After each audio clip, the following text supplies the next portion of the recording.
Diriwayatkan dari Abdullah bin Sarjas bahwa Rasulullah SAW bersabda, "Idza ata ahadukum ahlahu falyalqa ala ajzihi wa ajziha syai'an wa la yatajarrada tajarrudal 'irain."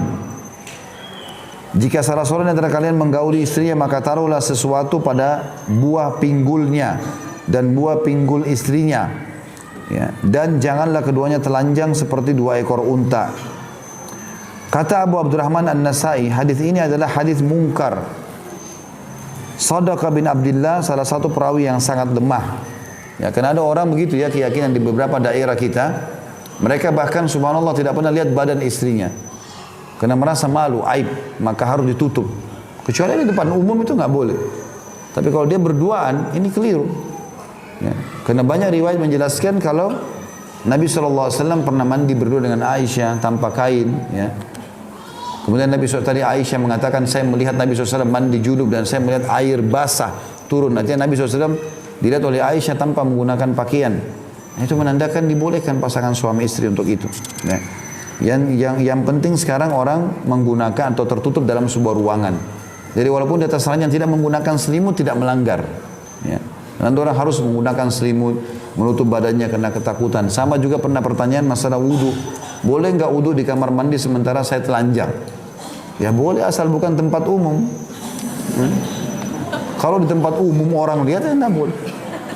Ya maaf, tempat umum seperti ini. Kan di kali, di sungai ya. Ada orang begitu kan? Ada orang begitu. Di sungai nggak boleh.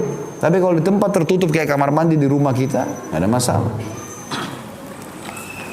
Juga ada hadis yang semisal, "Idza ata ahadukum ahlahu falyastatir wa la yatajarra tajarrujal 'iran." Jika salah seorang dari kalian menggauli istrinya, maka pakailah penutup dan jangan keduanya telanjang seperti dua ekor unta. Hadis ini disebutkan sangat lemah, disebutkan oleh Ibnu Asakir. Dalam riwayatnya, dalam sanadnya terdapat Al-Ahwas bin Hakim, seorang perawi dhaif atau lemah, dan ada Al-Walid bin Qasim, seorang perawi yang lemah juga. Semisalnya juga ada hadis yang diriwayatkan oleh Aisyah radhiyallahu anha, "Ma ra'aitu aurati Rasulillah SAW qad." Aku tidak pernah sama sekali melihat aurat Rasulullah SAW. Dalam satu riwayat dikatakan, "Lam yara minni Rasulullah SAW wa lam ara minhu." Rasulullah SAW tidak pernah melihat auratku dan aku tidak pernah melihat auratnya. Ini diriwayatkan Abu Nuaim. Dalam sanadnya terdapat pendusta yang bernama Barakah bin Muhammad Al-Halbi. Berarti hadis ini mungkar, enggak diterima.